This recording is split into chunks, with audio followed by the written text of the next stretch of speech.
Flight of the CrowsWing presents 26 modifications to our flagstaff Epro 19FD, part 1 of 4. Kitchen modifications.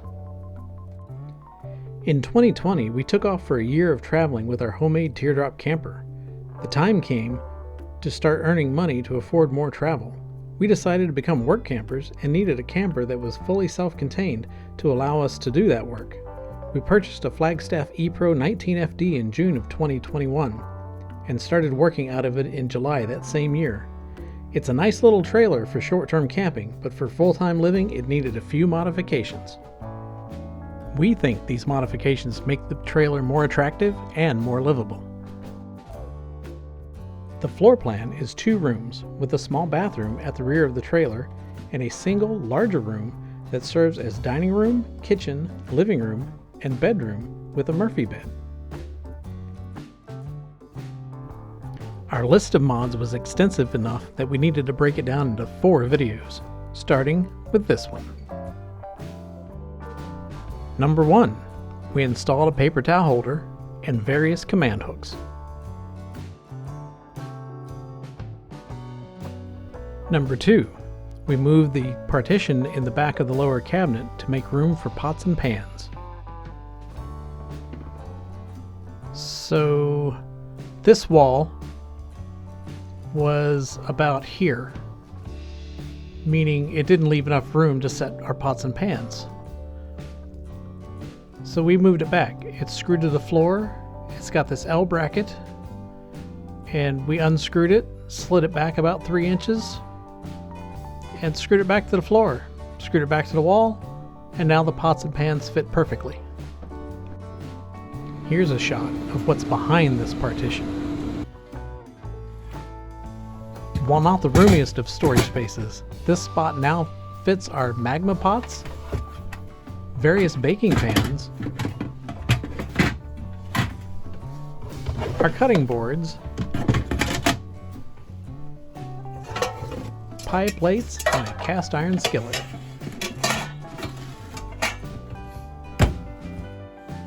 Alright, this is our little secret. Don't tell my wife, but our brand new camera is balanced on top of the couch on a tripod. I'm sure it won't fall. It hasn't yet. Wish me luck. 3. We added 2 dish pans to the sink. This is about dishes. And the problem is when you do dishes and you're showering and you're cleaning yourself up, and the gray tank fills up a lot faster than the black tank. So what we've done is we use the 2-pan system. We flip up our little table and we roll away our sink cover and we take our pans out. Dirty dishes go in the sink pan, and you fill it with hot soapy water and you wash your dishes. Dishes go in the drain in the rinse pan.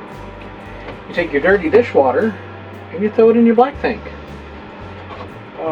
That saves gray tank space, and it helps with the black tank water, which doesn't get nearly as much water and needs water to move things along, as you know. If you're out boondocking, you can alleviate both tanks filling up fast by putting this water in the woods. Pick a nice happy plant that needs to be watered and dump it in the woods. Make sure your environmentally friendly soaps are in there so you don't kill anything with strong detergents. Anyway, once you've got your dishes washed, you take your rinsing dishes and you rinse them out and you set them aside to dry, and you can use your rinse water to clean out whatever is in the bottom of your sink, and you can throw the rest of that into your black tank too, or water a happy little plant.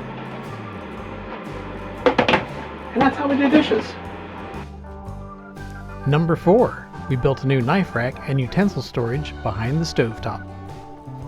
This is the original factory knife holder. It did not work well. We picked up a 1/2 inch thick by 6 inch wide board that fit perfectly, cut in some knife slots and some holes for the utensil holders, sanded it down and painted it black. The knife rack now securely holds our good knives from our sticks and bricks home. The utensil holders are just 32-ounce travel mugs. We cook most of our meals from scratch, so we need a lot of utensils. Number 5. We added a spice rack with hanging cup storage. The spice rack was a jewelry box that we found on Walmart.com. Elizabeth ripped out the jewelry box guts and added ways to secure spice bottles into it. Some are attached by Velcro, and some are attached by clips.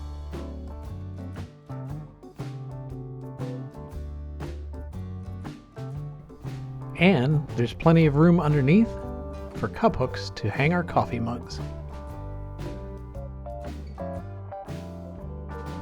I posted this mod on the Facebook group, and the question came up whether or not we could open our stovetop. As you can see, we can.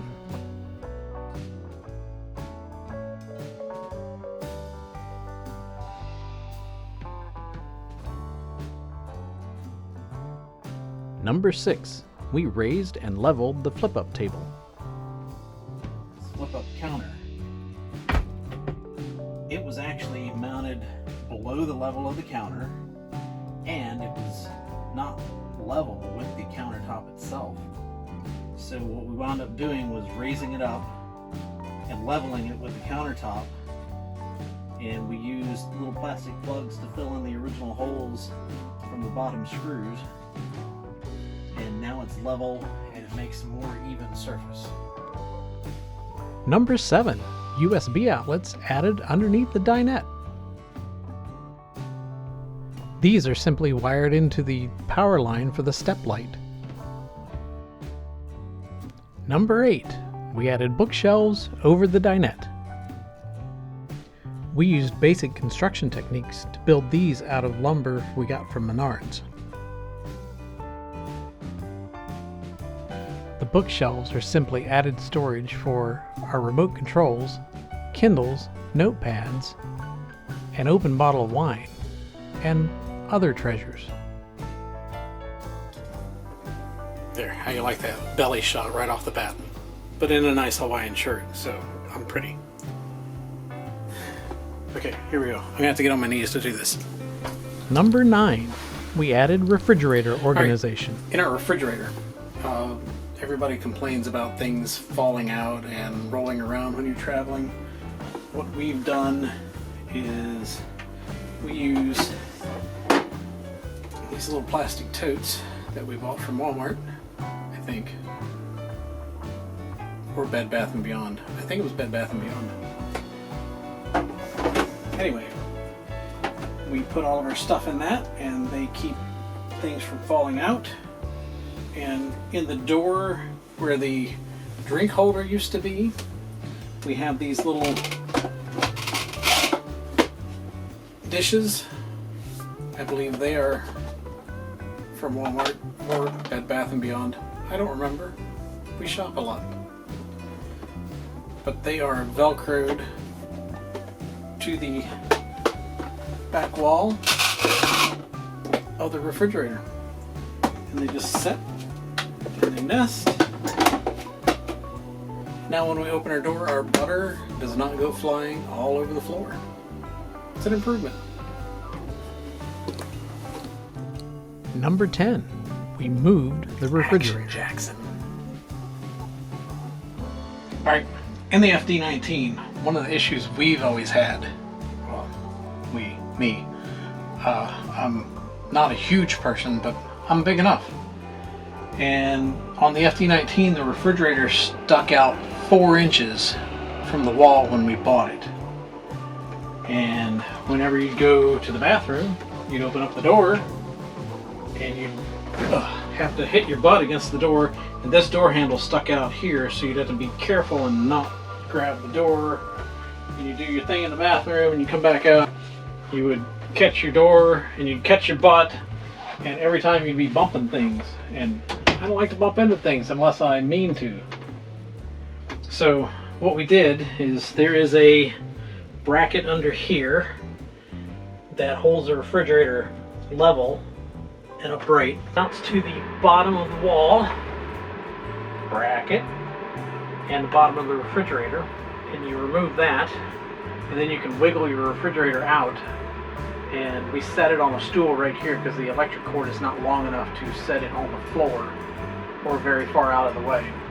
It also helps to remove the dinette table to get it out of the way, so you can walk around it. And once you got your refrigerator moved, there's a bracket in behind it that you unbolt from the floor that the refrigerator sits on, and you move it back however far you want it, bolt it back down the floor, shimmy your refrigerator back in, and we've got it leveled with 2 pieces of angle steel brackets, L brackets that bolt to the bottom of the fridge, and they're just bolted onto the face frame of the cabinet underneath. And they're working pretty well. Make sure you got your fridge centered and you're not back so far that this latch doesn't catch the wall and not open, but it 2 inches is far enough, and the doors open all the way. They don't catch the wall on the other side.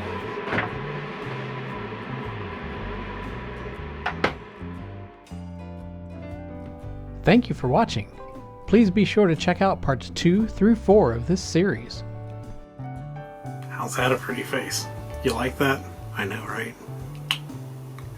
Wait with the wrong eye. If you enjoyed this video, please hit that like button and check out our channel.